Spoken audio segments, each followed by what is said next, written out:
Божи благослов, драги браќи и сестри. Со оглед на тоа што ова ми е прва можност во новата 2013 да зборувам од Сабајле, па јас еве ќе споделам со вас една новогодишна порака, која што пред се и наменета до мене, па после до сите вас, а и до сите оние кои што не слушаат, е прилика да ги поздравиме и нив, иако брат Зоран веќе прати поздрав. Називот е уште една година. Ќе биде испреплетена со мисли и стихови кои што веќе ги имаме чуено, значи од параболите кои што веќе ги поминавме, и ќе има некои нови моменти, нормално, како и секоја нова проповед. Новата година обично означува нов почеток. И сега да не се повторувам она што го зборуваше братот Михајло, че се сведуваат сметките. Едноставно се треба да почне од почеток. Време кога треба да донесеме нови одлуки. Се прават нови планови за оваа нова година.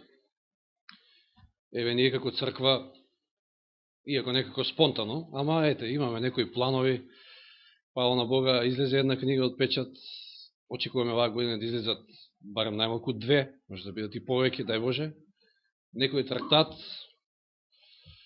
Имам јас и некои други мои лични планови во поглед со црквата, меѓутоа многу нема да откривам овој пат. Како и да е, значи сите ние нешто планираме, донесуваме нови одлуки и пред се во духовната сфера е битно какви одлуки донесуваме и какви планови планираме, затоа што имаме предвид дека ние сме сега една година поблизо до Христовото доаѓање. И ако нешто не се сменило кај нас, треба корените да се менува. А за тоа се битни и одлуките.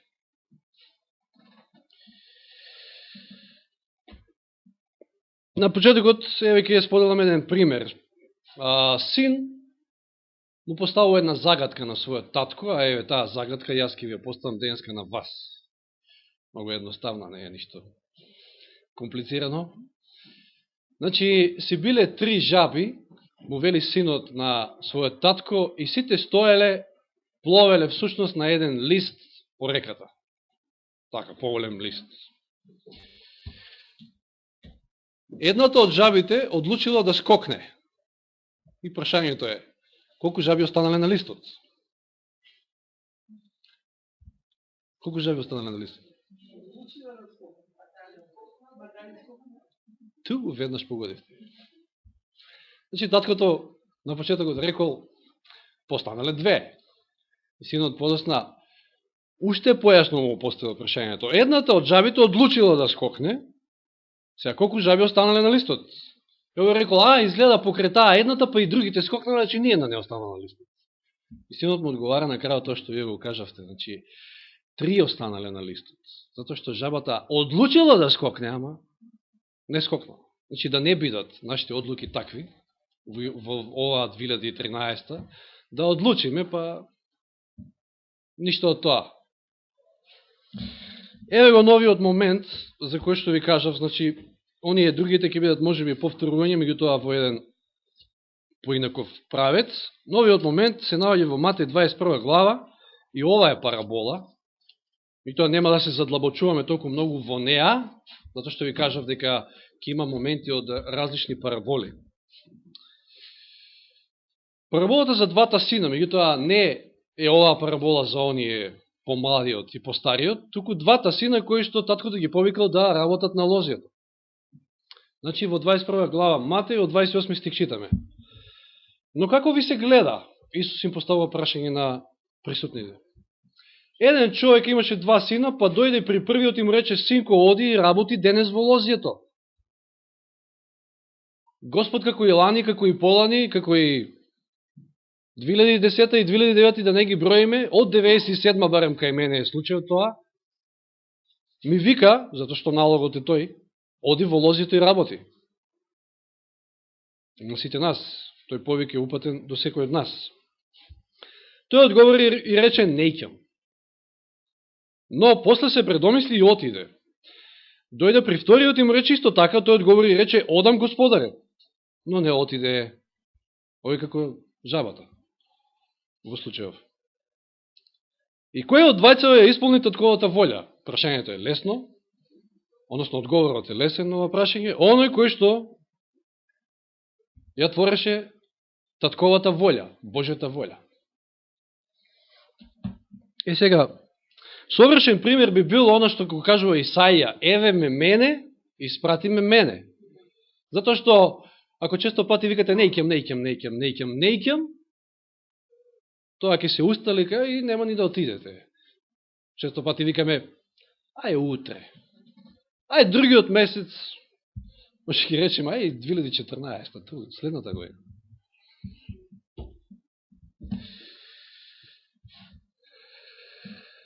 Значи, совршениот пример е, еве мене Господи, испрати ме мене.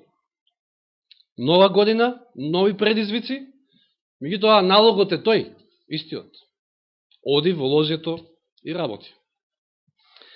Сега доаѓаме во Лука 13 глава, отвараме и повторно ќе ја начнеме, ќе спомнеме за една парабола која што од неодамна ја поминавме, но тука е и сршта на оно што сакам да го изличам денеска и да го споделам со вас. Во 13 глава Лука, читаме од 6 стих.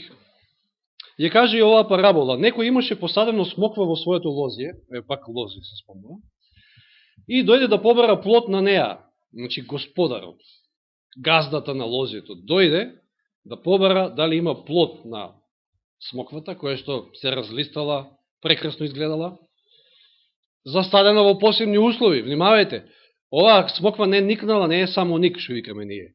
Не никнала сама, туку е засадена, посебно во лозјето, че тоа е земја која што стално се обработува, значи има посебни услови тука за да донесе плод. Но не најде плод. И тогаш му рече на лозарот, еве веќе 3 години доаѓам и барам плод на оваа смоква, но не наоѓам. И тогаш, што корист? Пресечи ја. Зошто уште да ја испостува земјата? Значи, дури штети и на другите, ја испостува земјата.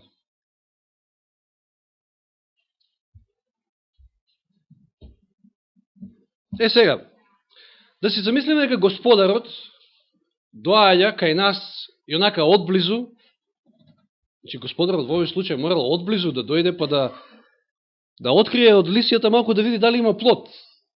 Замислите си Господарот, нашиот Господар, доаѓа и одблизу вака гледа дали кај вас има плод.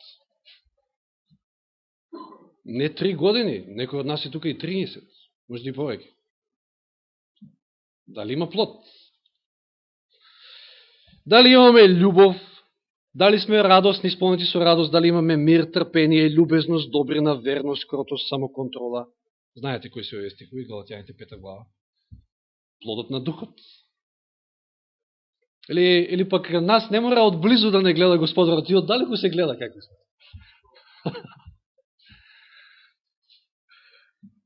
Или пак, може би си го отежнуваме животот. Знаете ли, Павле Джабе не ги кажа оние стихови, му ги преку Тимотија, значи тоа на послание до Тимотеј. Во последните времења, вика, ќе настанат, односно во последните денови ќе настанат тешки времења. Зошто ќе настанат тешки времења? Зато што ние ги создаваме тие тешки времења. Или ово знае го, значи второ послание до Тимотеј, да се подсетиме на тие стихови, 3 глава од 1 стих. Во последните денови ќе настанат тешки времења, зашто луѓето ќе бидат токму спротивното од она. Нема плодови на дух. Бидат само живи, сребролюбци, самофалци, горделиви, хулители, непокорни на родителите, неблагодарни, несвети, без природна љубов, непомирливи, клеветници, невоздржани, жестоки, непријатели на доброто, придавници, избувливи, надуени, повеќе сластолюбиви, а не боголюбиви, и на краја дори имаат само изглед на побожност, имаат лисија колку сакаш, ама од силата, значи, неизина се одрекле и отстранувај се вели од нив. Каков е случајот со нас? Дали има промени? И еве да решиме да донесеме одлука оваа 2013, да наистина се појават промени кај нас. Се појави плод. ако тоа не е случај, значи до сега. Знаете, номиналниот христијанин или христијаниот само на име е многу лошо сведоштво за околината. Она што го видовме кај смоквата, че не само што самата е бескорисна, меѓутоа вели го ја испоснува и земјата. Луѓето може ќе ги привлечеме со нешто, ќе дојдат. И знаете, често пати во сабота обично е оној наш свет поздрав, Божи благослов, па може оној наш свет поглед, однесување, така натаму, ама од тука до тука, после понатаму, пак истото. Не е тоа суштината, нели? Но не е се црно во оваа парабола, иако минатиот пат знаете како, од кој агол погледнавме на оваа парабола, се вратиме во Лука 13 глава, значи, и да ја видиме реакција сега на Лозарот. Лозарот е никој друг, освен нашиот Господ Исус Христос во случајот. Господарот на лозето е Отецот, а Лозарот е Исус. Лозарот не се откажува така лесно. 8 стих, но тој им одговори и рече, значи на она, Господарот рекол, сечи ја, нема фајде. Но, Лозарот му одговара, Господаре, остави ја уште оваа година. 2013, уште оваа година. И оваа година ни е дар на Божјата милост. Но што ќе направиме од таа година? Тоа е прашањето. Остави уште оваа година, доека раскопам околу неја и ја наѓубрам. Пазете, веќе рековме дека оваа смоква имала посебни услови, во лозјето насадена, а Лозарот не се откажува така лесно и вели, 3 години нема плод во ред, ама остави уште оваа година. Јас ќе направам се што можам. Ќе раскопам, ќе наѓубрам. Кои предности ги имаме ние како Божи народ? Не е само сега од сабота на сабота проповед. Верувам дека и секој ден сега имаме прилики да слушаме и по 10 проповеди ако сакаме. Интернет, па DVD, па техника секаква. Телефони, слушалки, сега може да слушате проповед кај сакате. Трчате, пешачите, можете и проповед да слушате или дори и самата Библија, аудио можете да ја слушате. Значи имате прилики многу. Господ се труди околу нас, толку многу. Се со цел да дадеме плод. И што ќе направиме ние? Дали ќе ја прокоцкаме и оваа година што е навлеговме, 2013? Дали може би Лозарот во нашиот случај веќе уште многу пати рекол, уште една година, остави го уште ваа година, остави го уште ваа година. И може би сте забележали во Библијата дека Господ, нашиот Господ, посебно се грижи околу неродните дрвја. Околу кратци, околу убијци, околу блудници, околу цариници. Сите ние сме на некој начин фалшливи, ако добро размислиме. И Господ околу секого нас се труди, дава се од себе, само за да произведеме плод. И забележувате, не се битни тие 3 години што поминале. Не се битни може би тие 15 години во мојот случај што поминале. Господ гледа во иднината. Господ го гледа потенцијалот во нас. Сетете се сега на параболата со бисерот. Зошто ние сме бисерот? Зашто Господ така гледа на нас. Ние сме можеби тоа каменчето кое што го убива тоа меко, значи мека внатрешност на школката, меѓутоа Господ во нас гледа бисер, скапоцен бисер. Или не е Господ само представен преку Лозар, туку во Еремија, ако отвориме во 18 глава, Еремија 18 глава, нашиот Господ, нашиот Спасител е прикажен како грнчар. Видите истрајноста на грнчарот, како и на Лозарот, неговата трпеливост. Во 3 стих, значи му дошло слово Господово на Еремија и тој влегол, бил пратен од Господа да влезе во грнчаровата куќа.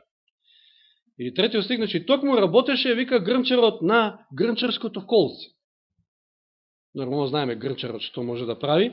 И штом ќе се расипеше во грнчаровата рака садот, што би го направил од глина, тој го фрлаше. Ангел вели, не. Штом ќе се расипеше, во грнчевата рака садот што би го направил од глина, тој пак правеше од неа друг сад. Тој е нашиот Господ. Не се откажува. Се додека не направи ремек дело. Тој сака од нас да направи еден прекрасен сад за света употреба. И вели како што ќе му се свидеше на грнчарот да направи, ова е еден вид на парабола овде. Како што ќе му се свидеше на грнчарот да направи. Значи, за да Господ од мене направи ремек дело, еве, нека биде тоа 2013 година, треба да го прави тоа ремек дело како што на него ќе му се свиди, а тоа значи, што подразбира тоа? Тоа значи дека јас мојата волја треба да ме предадам на него. И да дозволам да тој работи во мојот живот. Тогаш ќе имате прекрасен сад, тогаш ќе имате и плодови.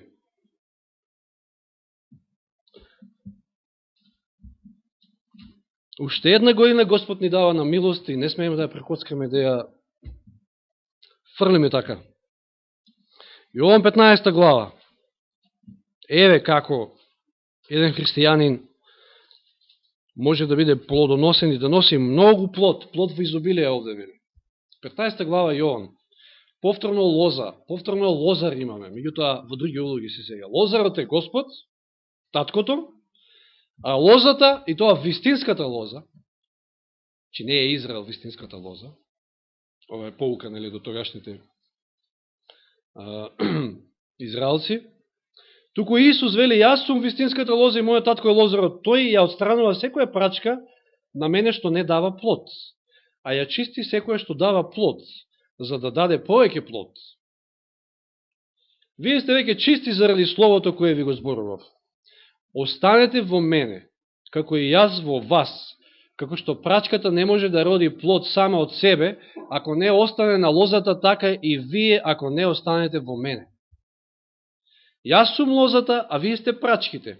Кој останува во мене и јас во него, тој дава многу плод, зашто без мене не можете да направите ништо. Кое е решението за да ваа 2013 година не биде успешна на духовен план?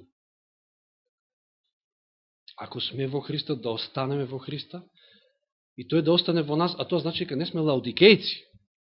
За да Христос биде во вас, тоа значи дека сте му отвориле. Не чука веќе надвор од вратата, туку сте му отвориле и влегол.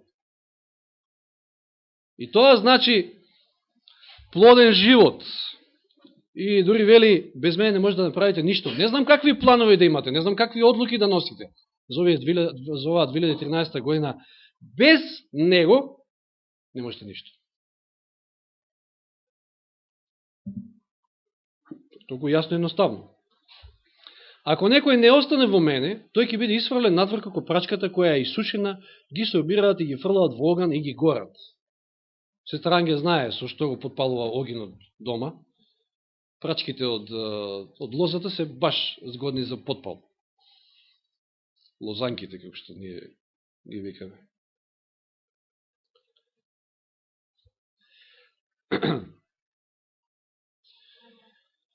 Ако останете во мене, 7 стих, и ако моите зборови останат во вас, еве како Исус останува во нас, ако живееме според секое слово што доаѓа од Божјата уста. Ако за нас храна, меѓу другото и Божјата реч. Ако останете во мене, ако моите зборови останат во вас, барете што и да посакате и ќе ви биде. Ке можете се да направите со Христа.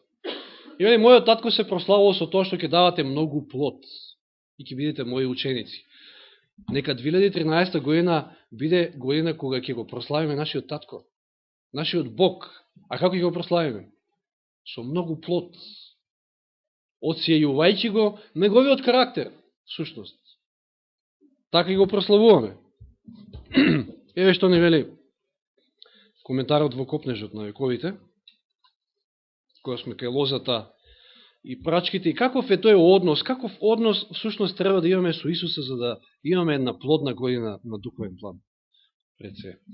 Тоа единство со Христа, еднаш воспоставено, мора да се одржува. Христос рекол, бидете во мене и јас ќе останам во вас. Како прачката што не може да роди род сама од себе ако не биде на лозата, така ни вие ако не останете во мене. Тоа не е никаков случаен допир, никаква минлива врска. Гранката станува дел од живата лоза.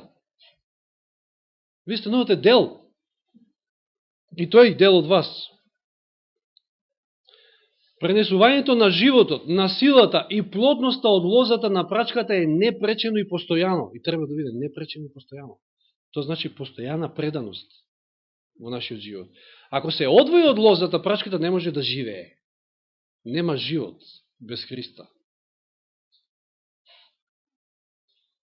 Исто така рекол Исус, вие не можете да живеете одвоено од мене. Животот што го добивате од мене може да се одржи единствено во заедница со мене. Без мене не можете да совладате ниту еден греф. Не можете да се спретставите ниту на едно искушение. Ова треба да ни биде потполно јасно.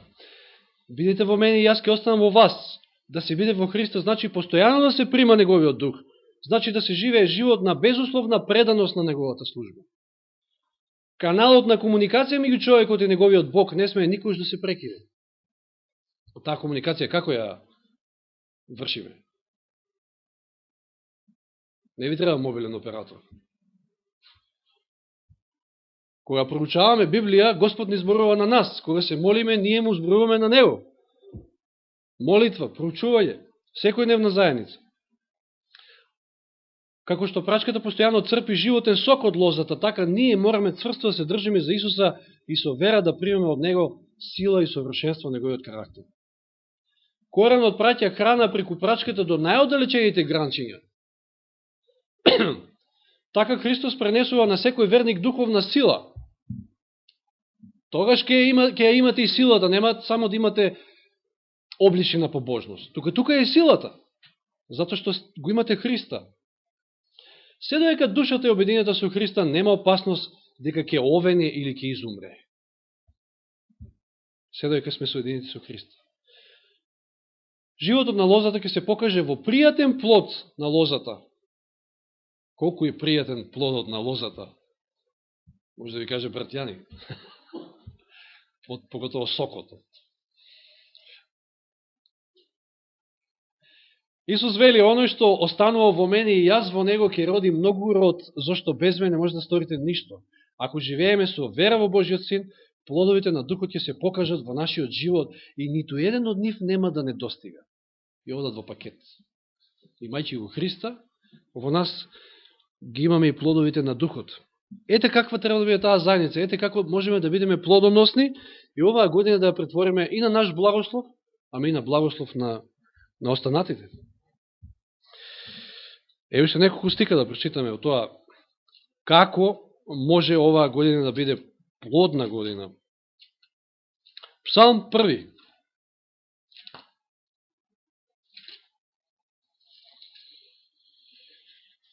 Блажен е човекот кој не оди по советот на нечестните и не стои на патот на грешниците и не седи во седиштето на подсмевачите. Ако не одите по советот на нечестните, тогаш нема да имате прилика ни да застанете, ниту пак да седнете. Тоа е процес. Полека, постепено може да се случи меѓутоа. Ако појдете по тој пат, тогаш и ќе седнете, и ќе застанете, и ќе седнете. И ќе заседнете, дори како што велим. Туку, волјата му е во Господовиот закон и за неговиот закон размислува дење и ноќе. Тој е овој таквиот, кој што се двои од светот, говориме од светскиот начин на животот, нечестните, од грешниците, од подсмевачите, а медитира, значи едноставно поминува време покрај Божјата реч, законот, Христовиот карактер, Божиот карактер, дење и ноќе. Тој е како дрво засадено покрај водни потоци, што донесува плод во свое време. Неговите листја никогаш не венеат. Се што прави во се успеа. Еви начин како да ви биде успешна на духовен план оваа 2013 година. Или Јован 12:24, еве сега да спомене некој момент, иако ова не е овој стих не е баш од параболата, меѓуто ќе спомнем и некој стих од параболата со видовите на почва и семето, кој што представува Божјата реч. Али први Јован 12:24, стихот во Јован 12:24. Еве како може да бидеме плодни. Вистина, вистина ви велам, ако пченичното зрно не падне во земјата и не умре, останува само, нема плод. А ако умре, донесува многу плод. Нема потреба, толку многу сме зборували, нема потреба понатака да коментирам нова. Ако зрното пченично умре, тогаш донесува многу плод. И јас не треба да живеам, треба да живее Христос во мене. Искуството што ги имал Павле, Галатјаните 2:20. Сега сме во Лука 8 глава и тоа ќе не видат завршните стихови. Лука 8 глава, објаснувањето на параболата со различни видови на почва и семе. 8 глава од 12 до 15. Лука 8, 12 до 15. Оние крај патот, тие чуле, односно го чуле Божјето Слово, затоа што семето поговоре 11 стих вели дека е Божјето Слово. Тие чуле, потоа доаѓа ѓаволот, им го зема Словото од нивните срца, за да не поверуваат и да не спасат. Како влегло, така излегло. Како велима едното, влегло, другото излегло и ништо. На камен се тие кои што ќе чујат, со радост го примаат Словото, но ни тие немаат корен, веруваат некое време, но отпаѓаат во време на искушение. Зошто? Што прочитаме претходно? Без Христа ние не можеме да се спротставиме на ниедно искушение. Овие подклекнале на искушението, затоа што веројатно него не примеле Христа. 14. Паднатото меѓу трњот, тоа се оние кои слушали и кога си отидат ги задушуваат грижите, богатството, животните уживања и не донесуваат зрел плод, ни тие. А она на добрата земја, тоа се оние кои ќе го чуе Словото, го чуваат во добро и чисто срце и донесуваат плод во трпение. Тоа се оние кои што ги примат Словото, го чуваат и го извршуваат, ја творат Божјата волја со Божја помош, нормално. Сами не можеме.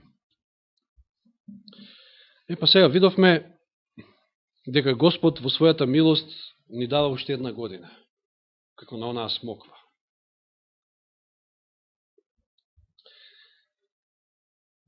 Нам Господ ни дава уште една година да донесеме цврсти одлуки, да, ако немало до сега некои значителни промени, да има оваа година, затоа што не знаеме Исус кога ќе дојде.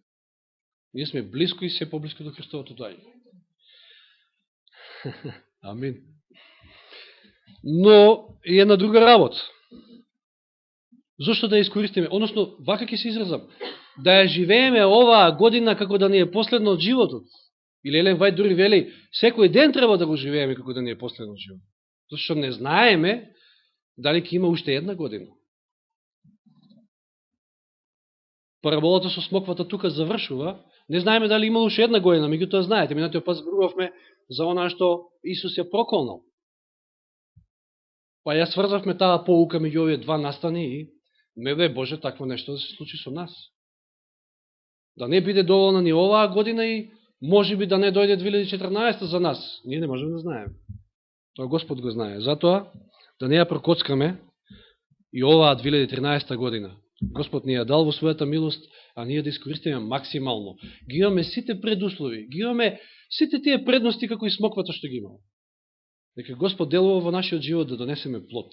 Слава нека му е и нека ни помогне во сето тоа. Амин.